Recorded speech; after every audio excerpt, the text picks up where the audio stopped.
pitaquinhos? É importante a gente dar aqui só uma pincelada, Giba. Pinceladas, boa. Porque vocês vão acompanhar durante a nossa programação. Nossa reportagem de Brasília está atenta lá sobre a situação do ex-presidente Jair Bolsonaro e os outros acusados que foram tornados réus ontem pelo Supremo Tribunal Federal em unanimidade. O que foi a expectativa era essa, né, de que a gente tivesse realmente uma unanimidade, porque o arcabouço probatório ele é muito forte, ele é muito contundente. Todos os ministros tiveram esse lugar em comum, em dizer que, olha, realmente não há dúvida alguma de que o ex-presidente Bolsonaro teve acesso a conhecimento e discutiu a minuta do golpe, e todas as provas levam a isso, né? Então, a aceitação da acusação ela foi unânime. A questão que nós temos aqui, que eu quero pontuar, é o seguinte: nós temos novamente uma oportunidade única na nossa história como sociedade, como brasileiros. Isso vai demandar uma maturidade da sociedade, que eu não sei se ela existe, mas vai ser posta à prova, de que nós precisamos nos atentar aos processos legais da forma mais justa possível. Por que eu digo isso? Nós tivemos recentemente o processo da Lava Jato, que poderia ter sido um grande momento da nossa democracia, de nós realmente colocarmos corruptos na cadeia e mantê-los lá. Mas pelo desejo ao poder ou pela senha de simplesmente botar adversários na prisão, a Lava Jato ela pecou seriamente, né? Ela cometeu, no mínimo, vamos dizer assim, indiscrições jurídicas, para não dizer até crimes em alguma situação, que não pode, né, a acusação e o juiz entrarem em conluio para decidir quem são as testemunhas, quem são as provas, como é que vai ser feito o processo.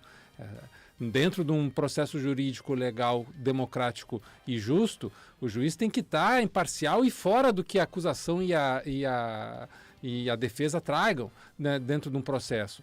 Se não pode combinar quem vai fazer o depoimento, que vai ser dito, quem vai ser a testemunha, isso não pode ser feito. Isso é, no mínimo, imoral.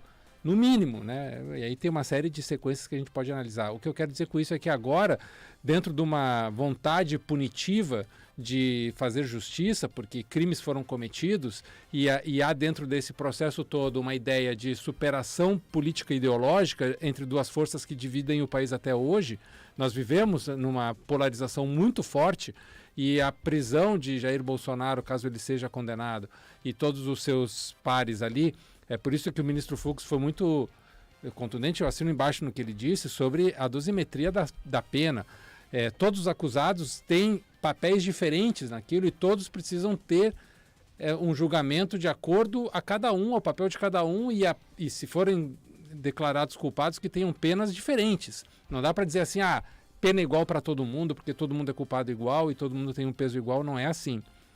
Então, isso é um passo fundamental na nossa democracia, é um passo fundamental para a nossa sociedade, para nós entendermos de que a demora, os ritos, o processo democrático e o que for decidido dentro de um julgamento tem que ser respeitado. Se for condenado, se for inocentado pelo ex-presidente Jair Bolsonaro, precisa ser respeitado isso. E todo o ritual de o que se chama de espancamento das provas, né? Ou seja, colocar elas a um rito de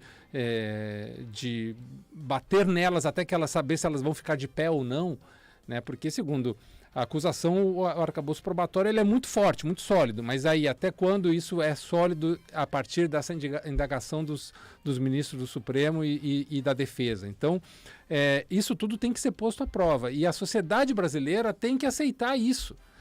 A gente tem que aceitar esse processo e não aquela... eu quero que ele seja condenado, eu quero que ele seja livre porque ele é inocente. O quero, aqui não tem que entrar no debate. O que as pessoas querem, que os partidos querem. E aí, ficar de olho, nós aqui na imprensa temos que ficar de olho de como o Congresso vai responder isso, porque o Congresso já está ameaçando travar processos importantes do nosso legislativo para aprovar uma lei de anistia para poder liberar os acusados. Então, tudo isso aí vai ser, agora, daqui até o julgamento, isso aí vai ser posto à prova. A nossa sociedade, a nossa democracia vai ser posta à prova. E é importante que tanto a imprensa, quanto o legislativo, quanto a sociedade, a gente tenha a maturidade suficiente e que isso não é uma briga de torcida. Não é PT contra Bolsonaro, não é direita contra esquerda. Olha, é a primeira vez na história que um ex-presidente vai ser julgado por tentativa de golpe. E nós tivemos várias tentativas de golpe na história do país. Mas é a primeira vez que um ex-presidente vai para a cadeira dos réus responder a esse crime. E isso é uma prova de maturidade para a sociedade brasileira, que eu espero que a gente passe por ela com louvor e aprenda. E não o que aconteceu com a Lava Jato, que hoje eu tenho que ver o ex-governador Sérgio Cabral na sua piscina, numa cobertura do Leblon, fazendo comentários de filmes e séries. Ele que foi o réu confesso, que roubou milhões e milhões e milhões de reais, tá lá de boa, porque a Lava Jato terminou em pizza. Né? Então eu espero que esse processo ele seja devidamente cumprido e que a gente respeite o que aconteça no processo do Supremo. E nesse caso, pelo qual muito provavelmente, pelo qual será, né, julgado Bolsonaro e outras 7 pessoas nesses atos antidemocráticos, deve ser muito desafiador, Gufo, para o ser humano juiz, para o ser humano ministro do Supremo Tribunal Federal, ficar completamente alheio a isso, porque muitos deles eram alvos, né, dos golpistas. Havia planos para morte de Alexandre de Moraes e de outros ministros do Supremo.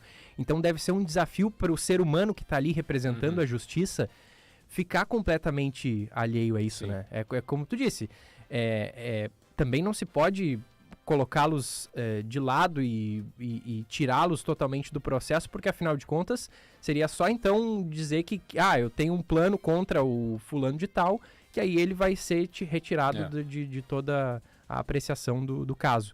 Mas eu fico pensando nisso. Tem um peso, né? Tem um peso. O Alexandre de Moraes, por exemplo, que a gente vê que é talvez o que tenha ganhado mais repercussão nessa história toda, né?